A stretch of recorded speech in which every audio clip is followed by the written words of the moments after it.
No hay fanatismo más peligroso que el de un hombre justo convencido de su propia rectitud. Saulo de Tarso no era un villano de cuento, era un intelectual devoto que creía servir a Dios persiguiendo a quienes lo amaban. Mientras Roma imponía la paz con hierro y el templo con leyes, él impuso el terror con convicción. Sin embargo, la historia de la civilización giró sobre los talones de este hombre en un camino polvoriento hacia Damasco. Lo que estamos por narrar es un thriller del alma, el desmantelamiento de un ego colosal y la reconstrucción de un espíritu nuevo. ¿Cómo se pasa de aprobar genocidios a escribir el himno universal del amor? Para entender la magnitud de su luz, primero debemos atrevernos a mirar la oscuridad abismal de su pasado, donde el mayor enemigo del cristianismo se convirtió en su fundador. El ciudadano de dos mundos. Para entender la complejidad de la mente que escribiría la mitad del Nuevo Testamento, debemos viajar al lugar donde se forjó. Corría la primera década del siglo I. El mundo estaba bajo la Pax Romana, una paz impuesta por la punta de la lanza. En la provincia de Cilicia, en la actual Turquía, existía una ciudad que rivalizaba con Atenas y Alejandría en intelecto y comercio: Tarso. Tarso no era una aldea polvorienta, era una metrópolis vibrante, un puerto donde el oriente místico se encontraba con el occidente pragmático. Allí, entre el año 5 y 10 después de Cristo, nació Saulo. Su nacimiento vino marcado por una paradoja que definiría su destino. Era judío, pero también romano. Pertenecía a la tribu de Benjamín, la tribu de los guerreros zurdos, la tribu del primer rey de Israel, y su familia mantenía una ortodoxia estricta. Hebreo de hebreos, se llamaría a sí mismo más tarde. Pero al cruzar el umbral de su casa, Saulo entraba en un mundo griego. Desde niño sus oídos se entrenaron en dos frecuencias: en casa el arameo y las oraciones a Yahvé, en la calle el griego koiné y los debates de los filósofos estoicos que predicaban en las plazas de Tarso. Esta dualidad era su arma secreta. La mayoría de los judíos de la época veían el mundo grecorromano como una amenaza impura. Saulo no. Él lo entendía, absorbía la retórica, la lógica y la poesía pagana. Sabía cómo pensaban los gentiles porque caminaba entre ellos. Además, poseía algo que valía más que el oro: la ciudadanía romana. Heredada probablemente de su padre, quizás por servicios al imperio o por ser un liberto, esta ciudadanía le otorgaba una capa de invulnerabilidad legal. Podía viajar, comerciar y, crucialmente, apelar al César. Saulo creció con la arrogancia de quien sabe que la ley está de su lado, tanto la ley de Moisés como la ley de Roma. Era un intelecto privilegiado preparándose para una causa que aún no existía. Pero pronto, el joven erudito sentiría que Tarso se le quedaba pequeña. Su celo necesitaba un escenario más grande.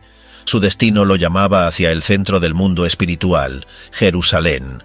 Pero el conocimiento intelectual no era suficiente para saciar el fuego que ardía en su pecho. Saulo no quería solo estudiar la ley, quería defenderla con la espada. Y ese deseo lo llevaría a los pies del hombre más sabio de su tiempo, sin saber que su educación estaba a punto de convertirse en un arma de guerra. A los pies de Gamaliel. Jerusalén en el siglo I era un polvorín. La ocupación romana era una herida abierta en el orgullo nacional judío. Celotes afilaban dagas en los callejones, saduceos colaboraban con el imperio para mantener el templo, y los fariseos luchaban una guerra espiritual por la pureza de la nación. A este caldero hirviendo llegó el joven Saulo. Su objetivo: convertirse en un maestro de la Torá.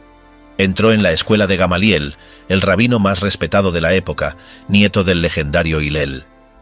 Gamaliel era famoso por su moderación, por su enfoque equilibrado y tolerante. Enseñaba que la ley debía aplicarse con sabiduría, no solo con rigor. Pero el alumno, en este caso, superó al maestro en radicalismo. Saulo no tenía interés en la moderación. Mientras Gamaliel predicaba paciencia, Saulo veía decadencia. Para él, la presencia de Roma y la relajación de las costumbres judías eran una afrenta directa a Dios. Se unió al partido de los fariseos, los separados, aquellos que creían que si Israel guardaba la ley a la perfección por un solo día, el Mesías vendría. Por lo tanto, cualquiera que amenazara la ley retrasaba la redención de Israel. La psicología de Saulo en esta etapa es fascinante y aterradora. No era un villano de caricatura, era un hombre de fe absoluta. Su violencia nacía de su devoción. Creía sinceramente que la mejor forma de servir a Dios era eliminando el error.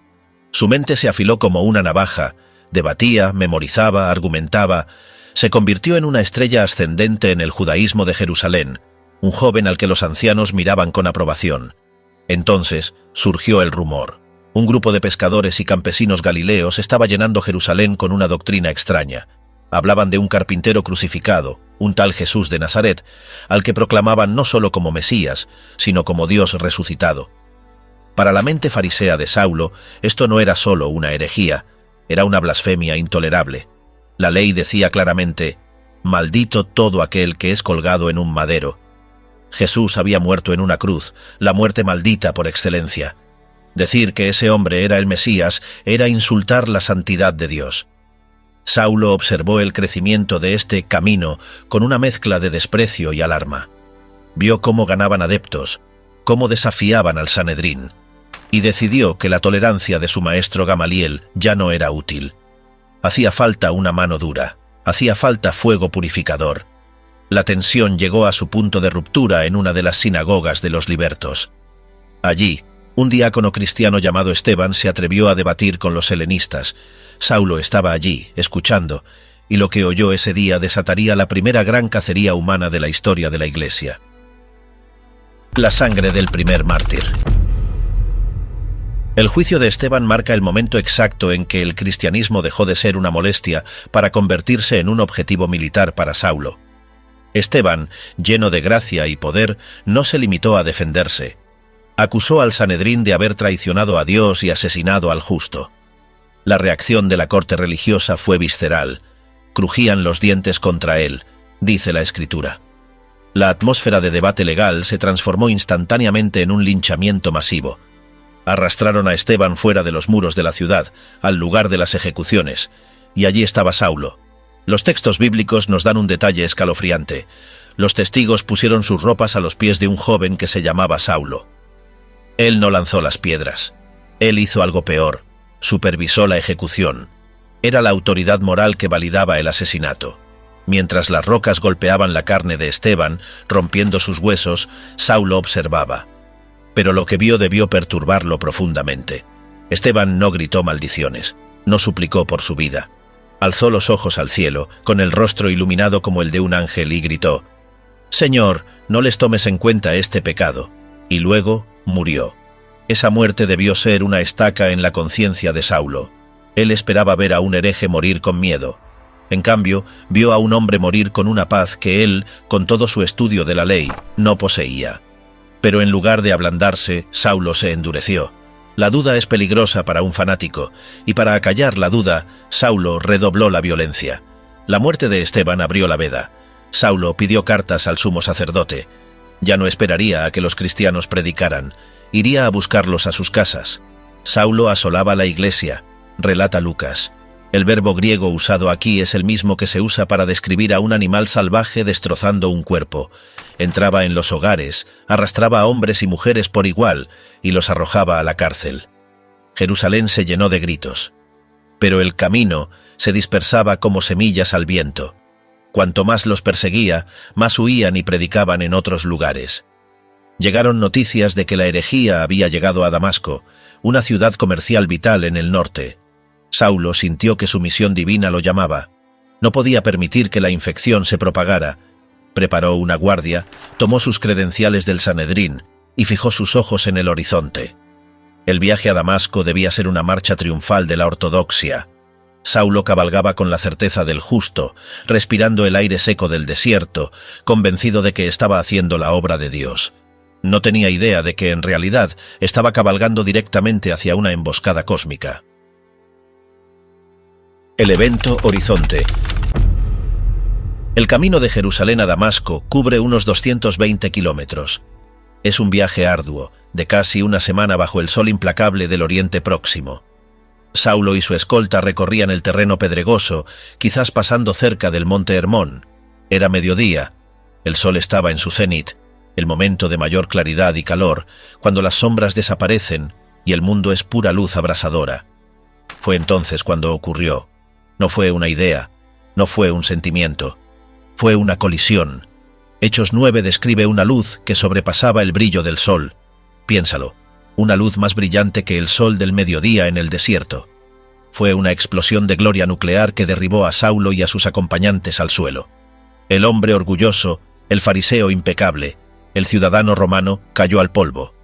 Y del centro de esa luz imposible surgió una voz que hablaba en lengua hebrea, apelando a su identidad más profunda. «Saulo, Saulo, ¿por qué me persigues?». La pregunta estaba cargada de una ironía divina. Saulo creía perseguir a herejes, a campesinos equivocados, pero la voz le revelaba la realidad metafísica de sus actos. Al tocar a uno de esos pequeños, estaba golpeando a Dios mismo. Temblando, ciego por el resplandor, Saulo hizo la pregunta que cambiaría su vida. «¿Quién eres, Señor?». La respuesta debió caer sobre él como una sentencia de muerte y una absolución simultánea. «Yo soy Jesús, a quien tú persigues». El mundo de Saulo se desintegró en ese segundo. Si Jesús estaba hablándole, entonces Jesús estaba vivo. Si estaba vivo, entonces la resurrección era real. Si la resurrección era real, entonces Jesús no era un hereje maldito por Dios, sino el Mesías vindicado por Dios. Y si Jesús era el Mesías, entonces Saulo, el gran defensor de Dios, había estado todo este tiempo en guerra contra Dios. La revelación fue devastadora. La teología de Saulo colapsó. Su justicia propia se evaporó. La voz le dio una orden simple, despojándolo de toda su autoridad. «Levántate y entra en la ciudad, y se te dirá lo que debes hacer». Cuando Saulo se levantó, abrió los ojos pero no veía nada. El hombre que creía ver la verdad teológica con más claridad que nadie, ahora estaba físicamente ciego. La metáfora era brutal. Sus compañeros tuvieron que tomarlo de la mano, como a un niño, como a un inválido, y guiarlo hasta Damasco. La entrada triunfal que había planeado se convirtió en una marcha de humillación absoluta. Durante 3 días, Saulo estuvo en la oscuridad total. No comió, no bebió.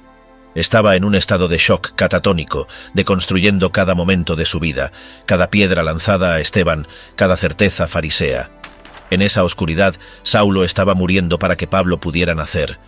Pero Dios aún tenía una pieza más que mover en este ajedrez divino, un hombre asustado llamado Ananías. La calle derecha y las escamas. Mientras Saulo yacía en la oscuridad en la casa de un hombre llamado Judas, en la calle llamada derecha, Dios contactó a una de las víctimas potenciales de Saulo. Ananías era un discípulo ordinario, devoto, que vivía bajo la sombra del miedo por la llegada del inquisidor de Jerusalén. La visión que recibió Ananías es casi cómica en su honestidad humana. Dios le dijo: «Ve a la calle derecha y busca a Saulo de Tarso». La respuesta de Ananías fue, básicamente: «Señor, ¿has leído las noticias? Ese hombre es un monstruo, tiene autoridad para encadenarnos a todos». Ananías representa la lógica humana frente a la gracia radical. Para nosotros hay personas irredimibles, para Dios no. La respuesta divina fue un decreto de destino.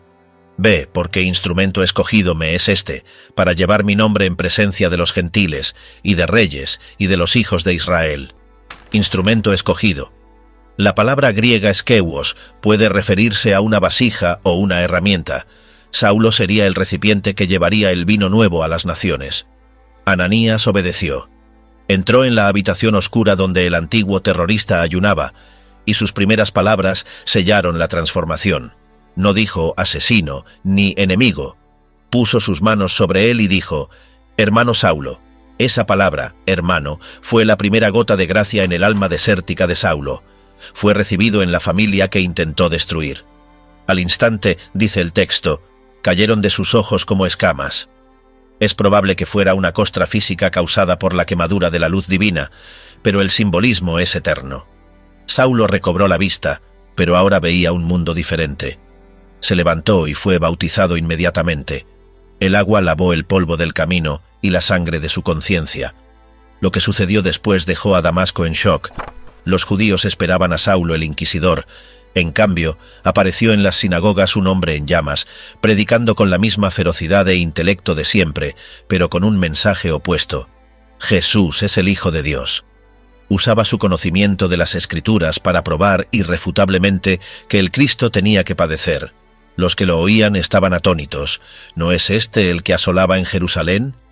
Pronto los cazadores se convirtieron en la presa. Los líderes judíos de Damasco, humillados por su retórica y traicionados por su deserción, conspiraron para matarlo.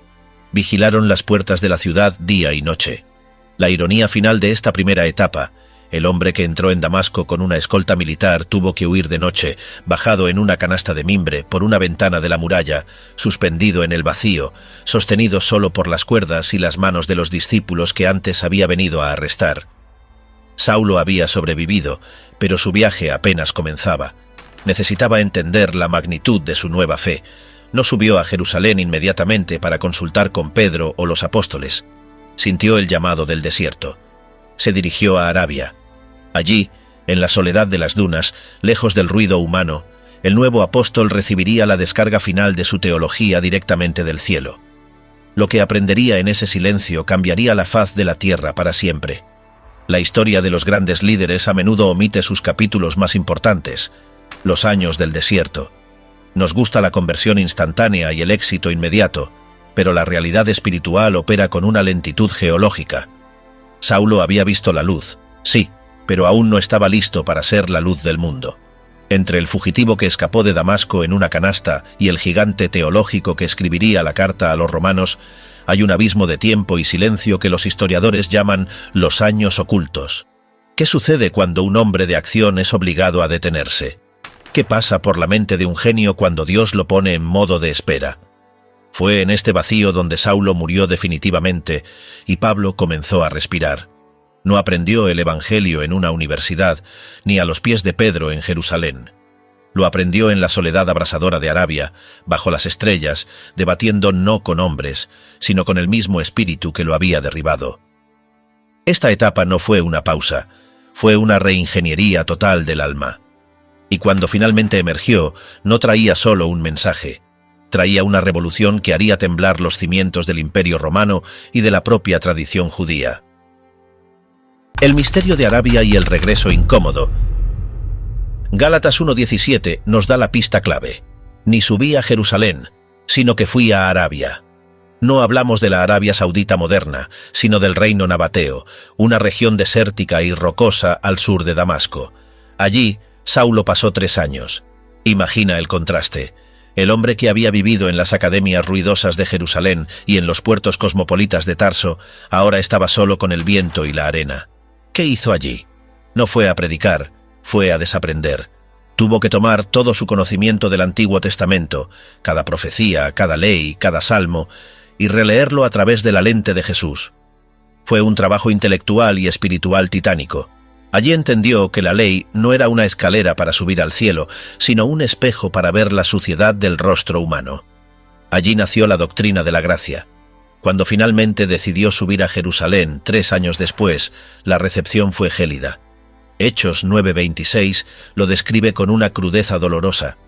Trataba de juntarse con los discípulos, pero todos le tenían miedo, no creyendo que fuese discípulo. Es la ironía suprema. El hombre que había sacrificado todo por la verdad era rechazado por los guardianes de esa verdad. Para Pedro, Santiago y los sobrevivientes de la persecución, Saulo seguía siendo el monstruo que había aprobado la muerte de Esteban. ¿Quién podía asegurar que no era un espía infiltrado? Fue entonces cuando apareció Bernabé. Si Pablo es el arquitecto de la Iglesia, Bernabé es el cimiento olvidado. Su nombre significa hijo de consolación.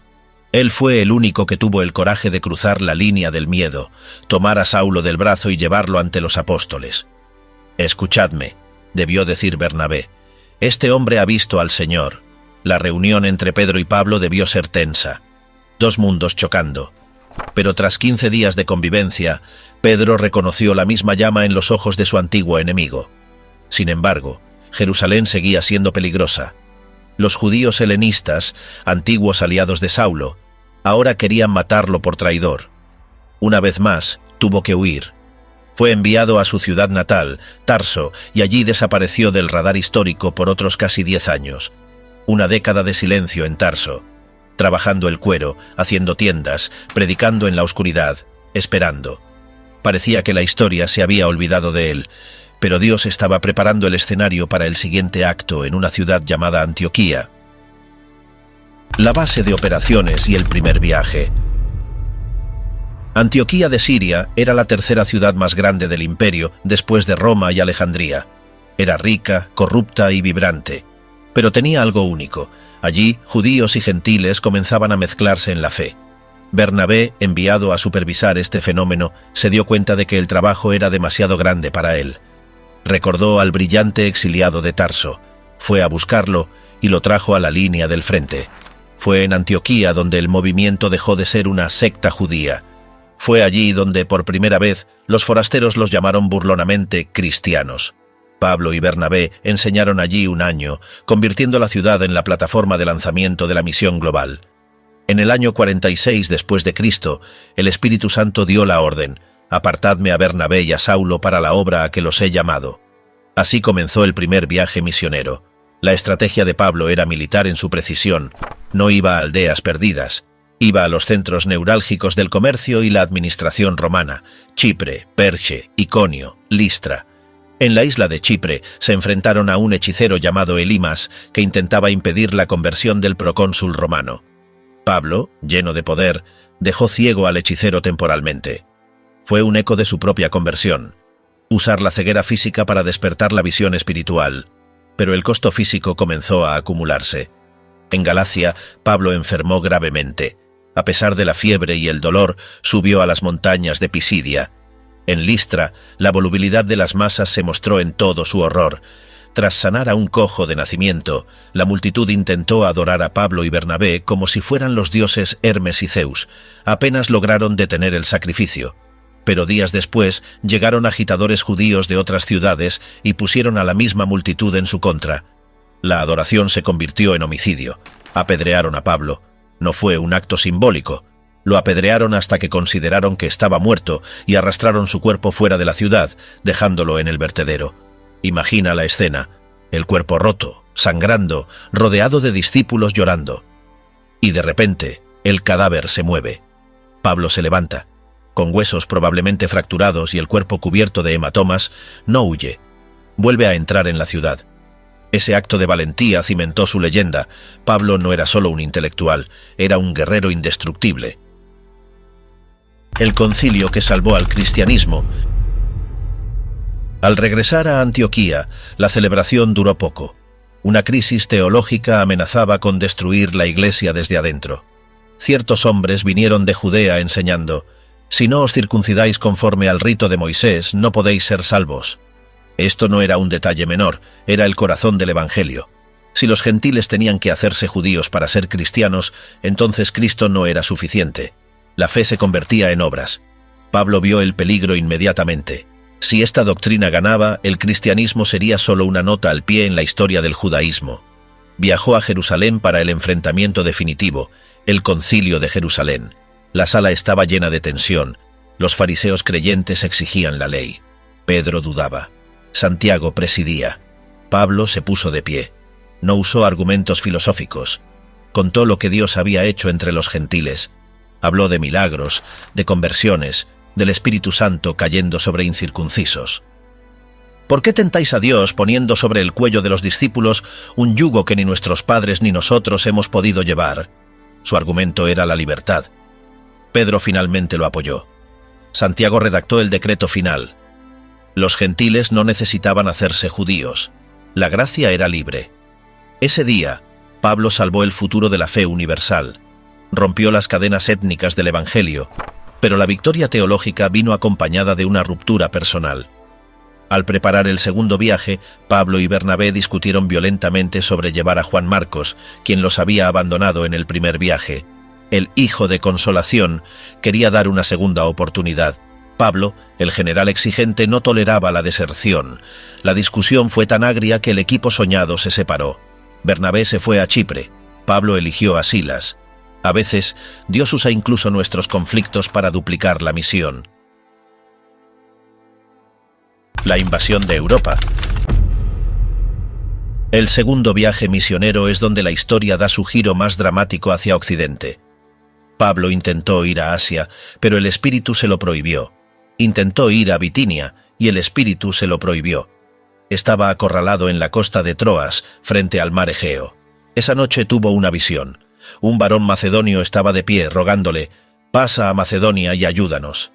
Macedonia era Europa, era Grecia, era el corazón intelectual del mundo. Pablo cruzó el mar, el Evangelio pisó suelo europeo. Su primera parada fue Filipos, una colonia romana, una pequeña Roma. Allí no había sinagoga, solo unas mujeres orando junto al río. Lidia, una empresaria de púrpura, fue la primera convertida de Europa, pero el conflicto era inevitable. Tras liberar a una joven esclava poseída por un espíritu de adivinación, Pablo y Silas fueron arrastrados a la plaza. Sin juicio, fueron azotados con varas y arrojados al calabozo de más seguridad, con los pies en el cepo. Cualquier otro hombre se habría derrumbado. Habían sido fieles a la visión y su recompensa era la tortura. Pero a medianoche, en la oscuridad húmeda, ocurrió lo impensable. No se oían quejas, se oía música. Pablo y Silas cantaban himnos, la respuesta divina fue sísmica. Un terremoto sacudió los cimientos de la prisión. Todas las puertas se abrieron, las cadenas se soltaron. El carcelero, aterrorizado, sacó su espada para quitarse la vida, pensando que los presos habían huido. Desde la oscuridad, la voz de Pablo resonó con autoridad. «No te hagas ningún mal, pues todos estamos aquí». El carcelero cayó temblando a sus pies. «¿Qué debo hacer para ser salvo?». Esa noche, el carcelero lavó las heridas de los apóstoles, y los apóstoles lavaron los pecados del carcelero con el bautismo. De Filipos pasaron a Tesalónica y Berea, dejando un rastro de disturbios y conversiones. Los judíos celosos los perseguían como cazarrecompensas. Pablo tuvo que ser evacuado por mar hacia el sur, hacia la joya de la corona griega, Atenas. El dios desconocido en el Areópago. Atenas ya no era la potencia militar de antaño, pero seguía siendo la capital cultural del universo. Estaba llena de ídolos. Petronio decía que en Atenas era más fácil encontrar un dios que un hombre. Pablo paseaba por el ágora, debatiendo con epicúreos y estoicos. Para ellos, Pablo era un palabrero exótico. Lo llevaron al Areópago, la colina de Ares, el tribunal supremo de la filosofía. Imagina la escena: un judío bajo y marcado por cicatrices, de pie solo frente a la élite intelectual que había educado a Roma. Su discurso es una obra maestra de diplomacia y teología. No empezó citando a Moisés, a quien ellos no conocían. Empezó citando su propia cultura. «Varones atenienses, pasando y mirando vuestros santuarios, hallé también un altar en el cual estaba esta inscripción: al Dios no conocido. Al que vosotros adoráis, pues, sin conocerle, es a quien yo os anuncio». Citó a sus poetas, construyó un puente lógico, pero cuando llegó al punto crucial, la resurrección de los muertos, la filosofía griega chocó con el escándalo de la cruz. Para los griegos, el cuerpo era una cárcel, la idea de resucitarlo era absurda. Se burlaron de él. «Ya te oiremos acerca de esto otra vez», le dijeron con sarcasmo. Atenas fue, en términos numéricos, un fracaso. Pocos se convirtieron. Pablo salió de allí con el orgullo herido y una decisión firme. Nunca más trataría de impresionar con retórica filosófica. Llegó a Corinto, la ciudad del pecado, puerto de dos mares, famosa por su templo a Afrodita y sus 1000 prostitutas sagradas. Corinto era Las Vegas del mundo antiguo. Allí Pablo llegó con debilidad y mucho temor y temblor. Decidió que no sabría cosa alguna sino a Jesucristo y a este crucificado. Y fue en ese pozo de inmoralidad donde Dios tenía reservada una de sus mayores cosechas. Pablo pasó 18 meses allí, fabricando tiendas con Aquila y Priscila y fundando una iglesia explosiva, carismática y problemática. Pero el peligro acechaba. Los judíos de Corinto lo arrastraron ante el tribunal del procónsul Galión. Era el momento crítico. Si Roma declaraba al cristianismo una religión ilícita, la persecución imperial comenzaría de inmediato. Pablo estaba de pie, esperando la sentencia, cuando Galión pronunció palabras que, sin saberlo, dieron al cristianismo una década más de libertad legal. La sombra de Nerón aún estaba lejos, pero el reloj estaba corriendo. Hay un momento en la vida de todo gran hombre donde la libertad de movimiento se termina y comienza el destino inexorable. Para Pablo, ese momento llegó al inicio de su tercera campaña. Ya no era el joven radical que corría por el desierto, ni el estratega que plantaba iglesias y seguía adelante. Ahora era un general veterano, marcado por las cicatrices de 1000 batallas, que sentía en sus huesos el peso de una profecía oscura. El Espíritu Santo le advertía, ciudad tras ciudad, que prisiones y tribulaciones le esperaban. Roma, la bestia de hierro que devoraba naciones, lo estaba llamando, no como turista, sino como trofeo. Pero Pablo sabía algo que el emperador ignoraba. Las cadenas no detienen la verdad, la amplifican. En este acto final, veremos al apóstol enfrentarse a turbas linchadoras, manipular el sistema legal romano con la precisión de un abogado maestro, sobrevivir a la furia del Mediterráneo y, finalmente, mirar a los ojos al hombre más peligroso del mundo, Nerón.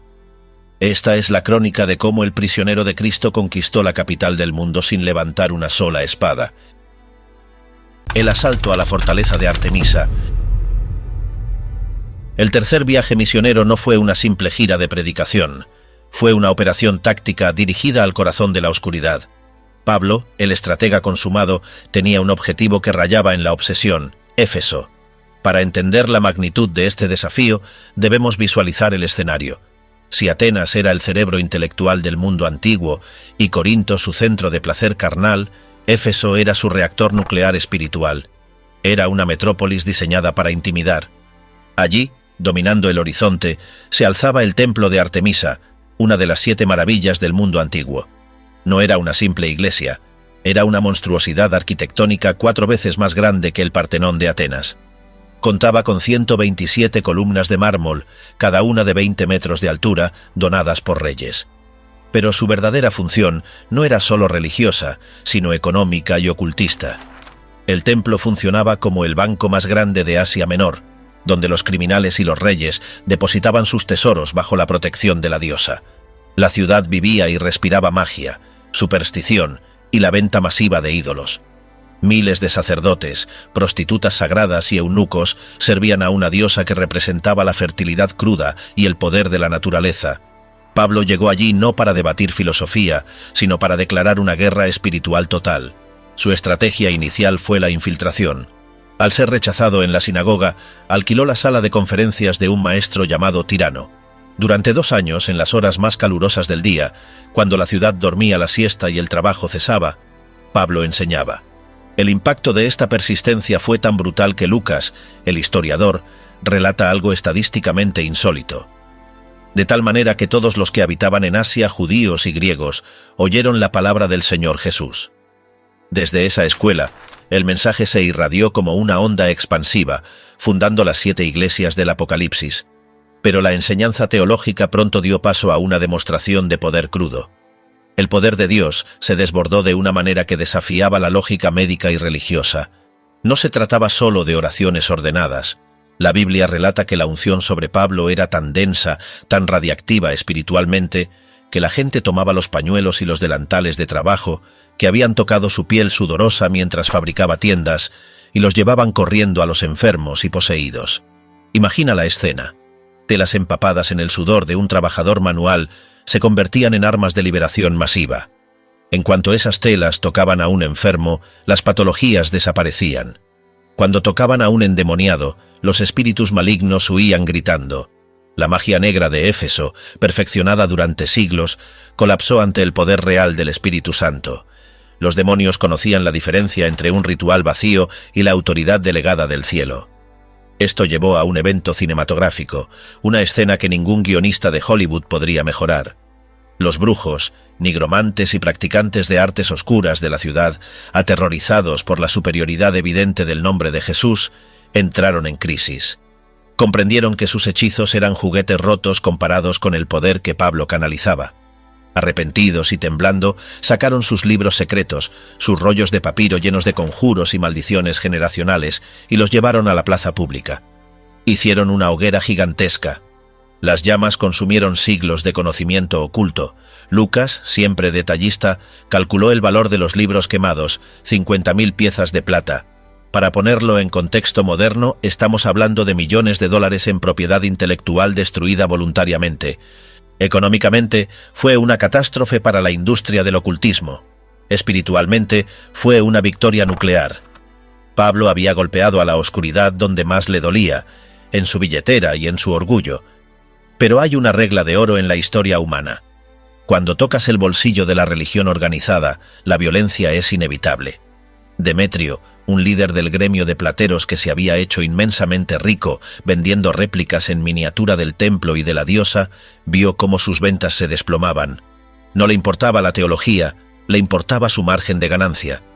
Instigó un motín con un argumento nacionalista y económico. Este Pablo dice que no son dioses los que se hacen con las manos, y no solo nuestro negocio corre peligro, sino que el templo de la gran diosa Artemisa será tenido en poco. La ciudad, una olla a presión de fervor religioso y ansiedad económica, estalló. Una turba de miles de personas, impulsada por la histeria colectiva, arrastró a Gayo y Aristarco, compañeros de Pablo, hacia el gran teatro de Éfeso. Este teatro, cuyas ruinas aún impresionan hoy, tenía una capacidad para 25.000 personas y una acústica perfecta. Durante 2 horas ininterrumpidas, la multitud gritó una sola frase, como un mantra hipnótico y aterrador que resonaba en las colinas circundantes: «Grande es Artemisa de los Efesios». Era un rugido demoníaco, un intento de ahogar el evangelio con volumen. Pablo, con ese coraje que lo caracterizaba, quería entrar en el teatro para enfrentar a la bestia cara a cara. Quería hablar, pero sus discípulos, e incluso algunos funcionarios locales que simpatizaban con él, se lo impidieron físicamente. Sabían que no sería un juicio, sino un linchamiento. Sería despedazado en segundos. Finalmente, el escribano de la ciudad, la máxima autoridad civil, logró calmar a la masa advirtiéndoles que Roma no toleraba los disturbios injustificados y que el ejército imperial podría intervenir. La multitud se dispersó. Pablo salió vivo, pero entendió el mensaje. Su tiempo en Asia había terminado. El humo de la revuelta era la señal de partida.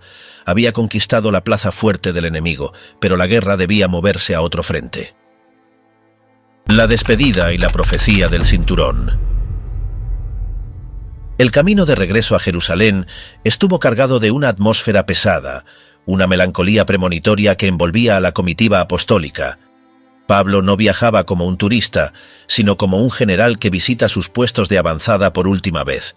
En Troas, la urgencia de su mensaje se hizo palpable. La iglesia se reunió en un tercer piso para partir el pan. Pablo, sabiendo que quizás nunca volvería a verlos, comenzó a discursar. No fue un sermón corto. Habló durante horas, prolongando su discurso hasta la medianoche. La sala estaba llena de lámparas de aceite, el aire estaba viciado y caliente, y la voz de Pablo era un zumbido constante. En una ventana, sentado al borde del abismo, un joven llamado Eutico luchaba contra el sueño. Pero la biología venció a la teología. El joven se durmió profundamente y en un momento de horror silencioso cayó desde el tercer piso hacia el patio exterior. El sonido del impacto detuvo la reunión. Cuando bajaron, lo levantaron muerto. No estaba inconsciente, estaba muerto, el cuello roto o el cráneo fracturado. Los gritos de dolor llenaron la noche, pero Pablo, interrumpiendo su propia despedida, bajó con calma. Se tendió sobre el cuerpo del muchacho, abrazando el cadáver en una escena que recordaba a los profetas Elías y Eliseo. «No os alarméis», dijo con una certeza escalofriante, «pues su vida está en él». El muchacho respiró. Pablo volvió a subir, partió el pan y siguió hablando hasta el amanecer. Fue un recordatorio brutal pero necesario. El poder de la resurrección seguía intacto y operativo, incluso si el predicador estaba cansado, incluso si la muerte intentaba interrumpir la agenda, pero la escena más desgarradora, la que revela el corazón humano debajo de la armadura del apóstol, ocurrió en la playa de Mileto. Pablo tenía prisa por llegar a Jerusalén para Pentecostés, así que decidió no entrar en Éfeso para no perder tiempo. En su lugar mandó llamar a los ancianos de la iglesia de Éfeso para que se reunieran con él en la costa. Sabía, por revelación del Espíritu, que era la despedida final. Su discurso de despedida es el testamento de un padre espiritual. No hay retórica vacía aquí, hay sangre y lágrimas. Y ahora, he aquí, ligado yo en espíritu, voy a Jerusalén sin saber lo que allá me ha de acontecer, salvo que el Espíritu Santo por todas las ciudades me da testimonio, diciendo que me esperan prisiones y tribulaciones. Pablo se desnudó emocionalmente ante ellos. Por tanto, velad, acordándoos que por 3 años, de noche y de día, no he cesado de amonestar con lágrimas a cada uno. Ni plata, ni oro, ni vestido de nadie he codiciado. La reacción de estos hombres duros, líderes que habían enfrentado la persecución, fue devastadora. Rompieron a llorar sin control. Se abrazaron al cuello de Pablo y lo besaron repetidamente, dolidos sobre todo por una frase sentencia: «No veréis más mi rostro». Era el fin de una era. El fundador se iba para enfrentar su destino, y ellos quedaban a cargo de la grey en medio de lobos rapaces. La confirmación final del peligro llegó en Cesarea, en la casa del evangelista Felipe. Un profeta llamado Agabo, respetado por su precisión, llegó de Judea. Realizó un acto de teatro profético, común en el Antiguo Testamento pero impactante en el Nuevo. Tomó el cinturón de Pablo, se ató sus propias manos y sus propios pies con él y declaró ante el silencio atónito de la sala: «Así dice el Espíritu Santo. Así atarán los judíos en Jerusalén al varón de quien es este cinto y le entregarán en manos de los gentiles». El mensaje era claro, visual y aterrador. No era una metáfora, era una sentencia de arresto. Todos los presentes, incluido Lucas, rogaron a Pablo llorando que no subiera a Jerusalén. Era una locura. Era caminar voluntariamente hacia la tortura. ¿Por qué ir si Dios ya había revelado el peligro? Pero la lógica de Pablo no era la de la supervivencia, sino la de la misión. Con la determinación de un hombre que ya ha muerto al mundo y a sus placeres, respondió con una mezcla de frustración y amor: «¿Qué hacéis llorando y quebrantándome el corazón? Porque yo estoy dispuesto no solo a ser atado, mas aún a morir en Jerusalén por el nombre del Señor Jesús». Ante tal resolución de acero, los discípulos callaron y dijeron simplemente: «Hágase la voluntad del Señor». El destino estaba sellado. El león de Dios iba voluntariamente a la jaula, sabiendo que las cadenas eran parte del plan maestro. El arresto y el discurso en la escalera. Jerusalén, en el año 57 después de Cristo, era un polvorín a punto de estallar. La tensión política se podía cortar con un cuchillo. Los nacionalistas judíos odiaban la ocupación romana y afilaban sus dagas en las sombras. Los líderes religiosos legalistas odiaban a Pablo, considerándolo un traidor a la patria y a la Torá. Los líderes de la Iglesia de Jerusalén, encabezados por Jacobo, recibieron a Pablo con alegría pero con preocupación. Le advirtieron que había miles de judíos creyentes que habían oído rumores falsos. Decían que Pablo enseñaba a los judíos de la diáspora a abandonar a Moisés y a no circuncidar a sus hijos. Para apaciguar estos rumores y demostrar que él no era un enemigo de su propia cultura, Pablo aceptó una sugerencia pragmática: patrocinar el voto de purificación de 4 hombres en el templo. Pagó sus gastos y se purificó con ellos. Fue un gesto de respeto, una maniobra diplomática para evitar conflictos innecesarios. Pero el odio irracional no necesita razones, solo excusas. Hacia el final de los 7 días de purificación, unos judíos de Asia lo vieron en el recinto sagrado. La visión de Pablo caminando libremente por el templo les hizo hervir la sangre. Gritaron la mentira que encendería la mecha: «Israelitas, ayuda! Este es el hombre que por todas partes enseña a todos contra el pueblo, la ley y este lugar. Y además de esto, ha metido a griegos en el templo y ha profanado este santo lugar». Acusarlo de meter a un gentil en el área restringida del templo era una acusación de crimen capital. Roma permitía a los judíos ejecutar a cualquier gentil que cruzara la barrera de separación, incluso si era ciudadano romano. Era mentira, pero bastó. La ciudad se convulsionó como si hubiera un terremoto.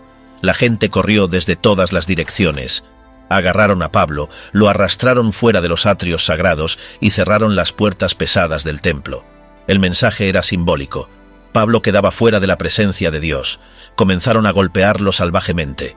No querían arrestarlo, querían matarlo allí mismo, a golpes, en un linchamiento religioso. Solo la intervención de la guarnición romana de la Torre Antonia, una fortaleza que dominaba la esquina noroeste del templo precisamente para vigilar estos disturbios, le salvó la vida. El tribuno Claudio Lisias, al mando de una cohorte, bajó corriendo las escaleras. Al ver el brillo de las armaduras y las espadas romanas, la turba dejó de golpear a Pablo.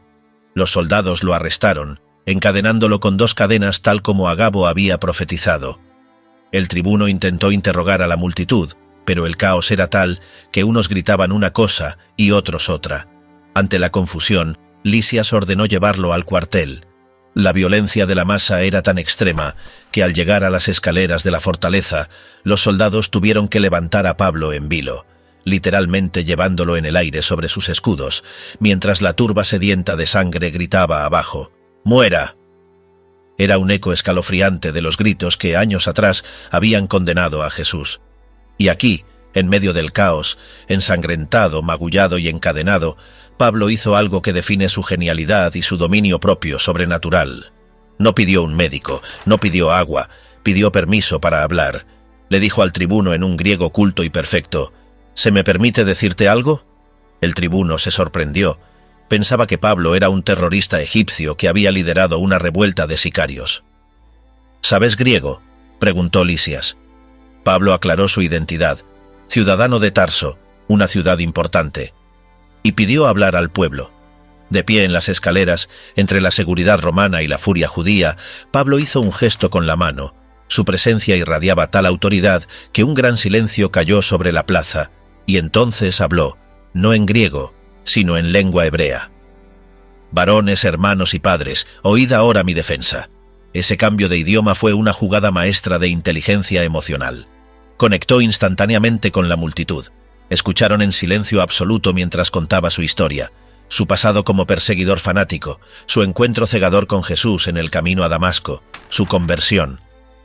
Escucharon atentamente hasta que llegó al final de su testimonio, cuando relató la orden de Dios. «Ve, porque yo te enviaré lejos a los gentiles». Esa palabra fue el detonante. Gentiles. La idea de que Dios ofreciera salvación a los paganos al mismo nivel que a los judíos era intolerable para su nacionalismo religioso. La tregua se rompió instantáneamente. Rasgaron sus vestidos, tiraron polvo al aire y gritaron: «Quita de la tierra a tal hombre, porque no conviene que viva». El tribuno, que no entendía arameo y solo veía que la multitud volvía a enloquecer, asumió que Pablo había dicho algo criminal. Ordenó meterlo en el cuartel y azotarlo para sacarle la verdad. El azote romano no era un castigo disciplinario, era una forma de tortura preliminar diseñada para lisiar o matar. Las correas de cuero tenían trozos de hueso y plomo, pero mientras lo ataban con correas, estirando su espalda para el primer golpe, Pablo jugó su carta maestra legal. Le dijo tranquilamente al centurión que estaba a cargo: «¿Os es lícito azotar a un ciudadano romano sin haber sido condenado?». La pregunta cayó como una bomba en la sala de torturas. El centurión palideció. Detuvo todo inmediatamente y corrió a avisar al tribuno. «¿Qué vas a hacer? Porque este hombre es romano». El tribuno vino corriendo. «Dime, ¿eres tú romano?». «Sí», respondió Pablo. El tribuno, quizás dudando, comentó: «Yo con una gran suma adquirí esta ciudadanía». Pablo, con la dignidad de la vieja aristocracia, respondió: «Pero yo lo soy de nacimiento». El látigo se detuvo. Los que iban a torturarlo se apartaron con miedo. Azotar a un ciudadano romano sin juicio era un crimen grave que podía costarle la carrera y la vida al tribuno. Pablo no era un agitador cualquiera, era un intocable legal. La maquinaria romana, diseñada para triturar a los pueblos conquistados, se frenó en seco ante dos palabras latinas: civis romanus. Ajedrez legal en Cesarea. Lo que siguió no fue una ejecución rápida, sino un complejo litigio que duró 2 años, demostrando la importancia política del prisionero. Tras descubrir un complot de 40 judíos que habían jurado no comer ni beber hasta matar a Pablo, el tribuno Lisias decidió sacarlo de Jerusalén. El traslado fue digno de un jefe de Estado o de un criminal de altísima peligrosidad. A las 9 de la noche, bajo el manto de la oscuridad, Pablo fue escoltado hacia Cesarea Marítima por una fuerza de 470 soldados, 200 legionarios, 70 jinetes y 200 lanceros. Una fuerza excesiva para un solo hombre, pero necesaria porque Pablo se había convertido en el punto focal del odio nacional. En Cesarea, la capital administrativa romana de Judea, Pablo enfrentó a 2 gobernadores romanos sucesivos, Félix y Festo. Aquí es donde su formación como abogado y retórico brilló con fuerza. Primero fue Félix, un gobernador cruel y corrupto, casado con Drusila, una judía. Félix escuchó la defensa de Pablo. Entendió que Pablo no había cometido ningún crimen contra Roma. Sin embargo, lo mantuvo preso durante 2 años por 2 razones cínicas: para complacer a los judíos y porque esperaba que Pablo le ofreciera un soborno por su libertad. El soborno nunca llegó. Pablo le hablaba de justicia, dominio propio y el juicio venidero, temas que aterrorizaban a Félix, pero no soltaba ni una moneda. Cuando Félix fue reemplazado por Porcio Festo, los líderes judíos vieron una nueva oportunidad. Pidieron a Festo que trajera a Pablo a Jerusalén para ser juzgado. Era una trampa. Planeaban emboscarlo y matarlo en el camino. Festo, queriendo ganar puntos políticos con sus nuevos súbditos al inicio de su mandato, le preguntó a Pablo si estaba dispuesto a ir a Jerusalén. Pablo, viendo la trampa mortal y cansado de la justicia provincial manipulada, lanzó la bomba nuclear jurídica. De pie ante el tribunal, declaró: «Ante el tribunal de César estoy, donde debo ser juzgado. A los judíos no he hecho ningún agravio, como tú sabes muy bien. Si he hecho algún agravio o cosa digna de muerte, no rehúso morir. Pero si nada hay de las cosas de que éstos me acusan, nadie puede entregarme a ellos. A César apelo». La sala quedó en silencio. La appelatio ad Caesarem era el derecho supremo de un ciudadano. Una vez invocada, se suspendía toda jurisdicción local. Ningún gobernador, rey o sanedrín podía tocarlo. El caso debía ser transferido automáticamente a la corte imperial en Roma. Festo, tras consultar con su consejo legal, respiró aliviado y pronunció la sentencia que cambiaría la geografía del Nuevo Testamento. «A César has apelado, a César irás». Pero antes de partir, hubo un último acto de drama cortesano. El rey Herodes Agripa II y su hermana Berenice visitaron Cesarea. Festo, queriendo entretener a sus huéspedes reales y buscando ayuda para redactar los cargos contra Pablo, organizó una audiencia. La escena fue de un contraste visual impresionante. Agripa y Berenice entraron en la sala de audiencias con mucha pompa, vestidos de púrpura real, rodeados de tribunos y hombres principales. Frente a ellos, Pablo, encadenado, con la ropa gastada de la prisión. Pero en cuanto Pablo abrió la boca, las jerarquías se invirtieron. Su defensa es una obra maestra de oratoria. No pidió piedad, predicó. Contó su encuentro con la luz divina con tal pasión y lógica que Festo, incómodo, gritó: «¡Estás loco, Pablo! Las muchas letras te tienen loco». Pablo, sereno, se dirigió directamente al rey judío. «¿Crees, rey Agripa, a los profetas? Yo sé que crees». Agripa, acorralado por la verdad pero atrapado en su posición política, respondió con una frase que ha resonado por siglos, ya sea como sarcasmo o como confesión de debilidad: «Por poco me persuades a ser cristiano». La audiencia terminó. Agripa comentó en privado a Festo: «Este hombre podría ser puesto en libertad si no hubiera apelado a César». Desde una perspectiva humana, la apelación parecía un error táctico. Podría haber sido libre ese día. Pero la libertad no era el plan de Dios. Roma era el plan. El Evangelio tenía que llegar al corazón del imperio, y el imperio mismo pagaría el pasaje. El Euroclidón y la isla de la víbora. El viaje a Roma es una de las crónicas marítimas más vívidas y técnicas de la antigüedad. No fue un crucero, fue una pesadilla náutica. Era otoño tardío, una época peligrosa para navegar. Pablo, con una intuición sobrenatural, advirtió al centurión Julio y al capitán que no zarparan de Creta. «Veo que la navegación va a ser con perjuicio y mucha pérdida». Pero el dueño de la nave y el piloto, guiados por la codicia y la impaciencia, ignoraron al prisionero. Zarparon, confiados en un suave viento del sur. Fue un error fatal. Poco después, un viento huracanado llamado Euroclidón golpeó la nave. El barco, un carguero de granos alejandrino, fue atrapado y arrastrado sin control. La descripción de Lucas es aterradora. El cielo se volvió negro. Durante 14 días no vieron ni el sol ni las estrellas, lo que significaba que no podían navegar. Estaban ciegos en medio de una lavadora gigante. La tormenta era tan violenta que tuvieron que asegurar el casco del barco pasando cables por debajo para que no se partiera. Tiraron la carga al mar. Luego, desesperados, tiraron los aparejos del barco con sus propias manos. La comida se pudrió o se perdió. Se había perdido ya toda esperanza de salvarnos, escribe Lucas. 276 personas esperaban morir ahogadas, pero en la oscuridad de la bodega, entre el vómito, el agua salada y el terror, Pablo se puso de pie. Un ángel del Dios de la que él era propiedad lo había visitado esa noche. Pablo subió a cubierta, se paró en medio de la tripulación pagana y asumió el mando moral del desastre. «Varones, tened buen ánimo, porque esta noche ha estado conmigo el ángel del Dios de quien soy y a quien sirvo, diciendo: Pablo, no temas, es necesario que comparezcas ante César. Ninguna vida se perderá, solamente la nave». El prisionero se convirtió en el capitán de facto. Él ordenó cuándo comer para tener fuerzas. Él detectó cuando los marineros intentaban huir en el bote salvavidas y alertó a los soldados para que cortaran las amarras del bote. Él mantuvo la calma cuando el mundo se deshacía. Finalmente, el barco encalló en un banco de arena frente a la isla de Malta. La popa se hizo pedazos por la violencia de las olas. Los soldados, temiendo que los prisioneros escaparan, querían matarlos a todos. Pero el centurión Julio, queriendo salvar a Pablo, se lo impidió. Todos se lanzaron al mar, algunos nadando, otros sobre tablas.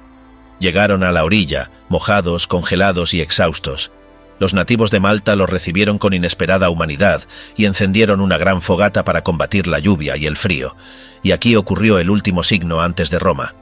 Pablo, siempre servicial, no se quedó esperando a que lo atendieran. Fue a recoger ramas secas para el fuego. Al echar las ramas en la hoguera, una víbora venenosa, despertada por el calor, saltó y se prendió a la mano de Pablo, clavando sus colmillos. La víbora quedó colgando de su mano. Los nativos, supersticiosos, murmuraron entre sí: «Ciertamente este hombre es un homicida, a quien escapado del mar la justicia divina no deja vivir». Esperaban ver la justicia kármica en acción, que Pablo se hinchara repentinamente o cayera muerto fulminado por el veneno. Pablo ni siquiera se inmutó, simplemente sacudió la mano sobre el fuego y la víbora cayó a las llamas.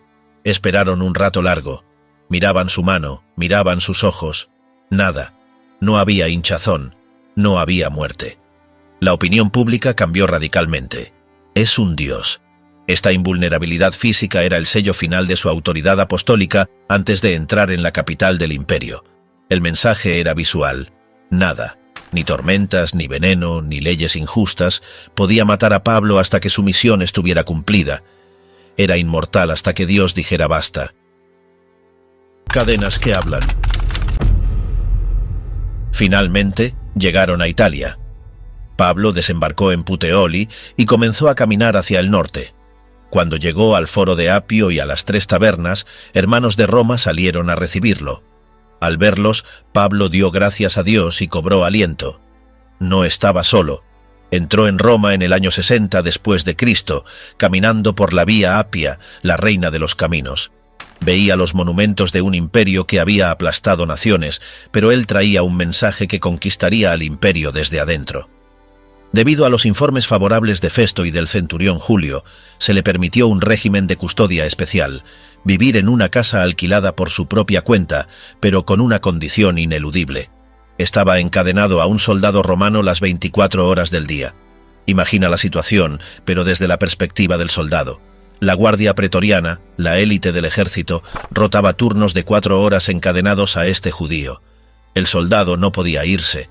Tenía que escuchar a Pablo orar, dictar cartas, debatir teología y predicar a las visitas que llenaban la casa desde la mañana hasta la noche. La cadena se convirtió en un conducto de transmisión. Los soldados, cautivos de su prisionero, se convertían. El virus del cristianismo saltó de la muñeca de Pablo a la guardia imperial y de ahí al resto del palacio. En Filipenses 4:22, Pablo confirma lo impensable con una nota casi de humor triunfante. Todos los santos os saludan, y especialmente los de la casa de César. El evangelio se había infiltrado en la servidumbre y la administración del propio Nerón.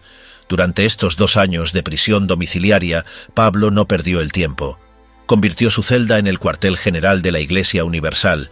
Desde allí escribió las llamadas Epístolas de la prisión: Efesios, Filipenses, Colosenses y Filemón. Estos textos son asombrosos. No son las quejas de un recluso amargado, son cartas que hablan de gozo radiante, de la supremacía cósmica de Cristo sobre todos los poderes y principados, de libertad interior. Quiero que sepáis, hermanos, que las cosas que me han sucedido han redundado más bien para el progreso del Evangelio. Porque para mí el vivir es Cristo y el morir es ganancia. Estas palabras no huelen a cárcel, huelen a victoria absoluta. Finalmente parece que el caso contra él se desmoronó. Quizás sus acusadores de Jerusalén no se molestaron en hacer el costoso viaje a Roma, o quizás la falta de pruebas fue evidente. Pablo fue liberado. El incendio de Roma y el calabozo final. Aquí el libro de los Hechos termina abruptamente, pero la historia secular y la tradición cristiana nos permiten reconstruir el final del drama. Se cree que Pablo, una vez libre, viajó a España, visitó Creta y regresó a las iglesias de Grecia y Asia Menor. Fueron años de consolidación final. Pero en el año 64 después de Cristo, el mundo cambió para siempre. Roma ardió. El gran incendio de Roma consumió 10 de los 14 distritos de la ciudad durante 6 días de infierno. El pueblo, desesperado y sin hogar, comenzó a culpar al emperador Nerón, sospechando que él había iniciado el fuego para reconstruir la ciudad a su gusto. Nerón, un sociópata acorralado políticamente, necesitaba un chivo expiatorio rápido. Eligió a una secta extraña, impopular y misántropa, los cristianos. La persecución que se desató no fue legal, fue sádica. Tácito, el historiador romano, relata con horror los detalles. Los cristianos eran cubiertos con pieles de animales salvajes y arrojados a los perros para ser despedazados. Otros eran crucificados y, en un acto de crueldad grotesca, otros eran empapados en brea y quemados vivos como antorchas humanas para iluminar los jardines del emperador durante sus fiestas nocturnas. En esta ola de terror, Pablo fue arrestado por segunda vez. Esta vez no hubo arresto domiciliario, ni casa alquilada, ni visitas. Era considerado el líder de una secta criminal incendiaria. Fue arrojado a la cárcel mamertina. Si vas a Roma hoy, puedes entrar en ella. No es una cárcel normal. Es un agujero en el suelo, una antigua cisterna, fría, húmeda, sin luz natural, con un olor insoportable a cloaca y muerte. Solo Lucas, el médico fiel, estaba con él. Desde este abismo, Pablo dictó su última carta, la segunda epístola a Timoteo. El tono es diferente a todas las demás. Es íntimo, vulnerable y solemne. Ya no pide libros de teología, pide su manto que dejó en Troas porque tiene frío en los huesos, se siente la soledad. En mi primera defensa ninguno estuvo a mi lado, sino que todos me desampararon, pero no hay miedo. Sabe que el final es inminente. Ve la guillotina en el horizonte y la saluda. Porque yo ya estoy para ser sacrificado, y el tiempo de mi partida está cercano. He peleado la buena batalla, he acabado la carrera, he guardado la fe. Por lo demás me está guardada la corona de justicia. Un día, la puerta circular del techo del calabozo se abrió. La luz entró hiriendo sus ojos acostumbrados a la tiniebla. Los soldados lo sacaron. El juicio fue breve. La sentencia, muerte. Como ciudadano romano, Pablo tenía un último privilegio legal que lo distinguía de Pedro. A un ciudadano no se le podía crucificar ni echar a las bestias. Tenía derecho a una muerte rápida y honorable, la espada. Lo llevaron fuera de los muros de la ciudad, lejos de la vista del público, a un lugar en la vía ostiense llamado Aquae Salviae. El camino fue silencioso. Pablo, envejecido, marcado por latigazos, naufragios y piedras, caminaba hacia su liberación. Llegaron al lugar. El verdugo desenfundó la espada. La tradición dice que había una columna de mármol sobre la cual apoyó su cuello. Pablo se arrodilló. Seguramente sus ojos, cansados de ver tanta gloria celestial y tanta miseria humana, se cerraron con una paz inquebrantable. Probablemente murmuró el nombre por el que había vivido y por el que estaba muriendo: Jesús. El sonido metálico de la hoja cortando el aire fue el último sonido terrenal que escuchó. Su cabeza cayó, pero aquí está la ironía suprema de la historia. Nerón pensó que al cortar esa cabeza silenciaba la voz. Se equivocó catastróficamente. Nerón murió poco después, quitándose la vida en desgracia, declarado enemigo público por el Senado. Su dinastía terminó. El Imperio Romano, con todo su mármol y hierro, se derrumbó siglos después. Los templos de Artemisa y Júpiter hoy son ruinas visitadas por turistas curiosos. Pero las cartas de ese prisionero judío, escritas en papiros frágiles desde cárceles y barcos, se leen hoy en cada continente de la tierra. Sus palabras han definido la teología, la ética y la esperanza de miles de millones de personas durante 2 milenios. Sus argumentos legales sentaron bases de justicia. Su coraje inspira a los perseguidos hoy. El hombre que pensó que podía destruir el cristianismo persiguiéndolo en Damasco se convirtió en su arquitecto eterno. Pablo de Tarso no murió ese día en la vía ostiense. Ese día simplemente fue promovido. Su carrera terminó, pero su vida verdadera apenas comenzaba.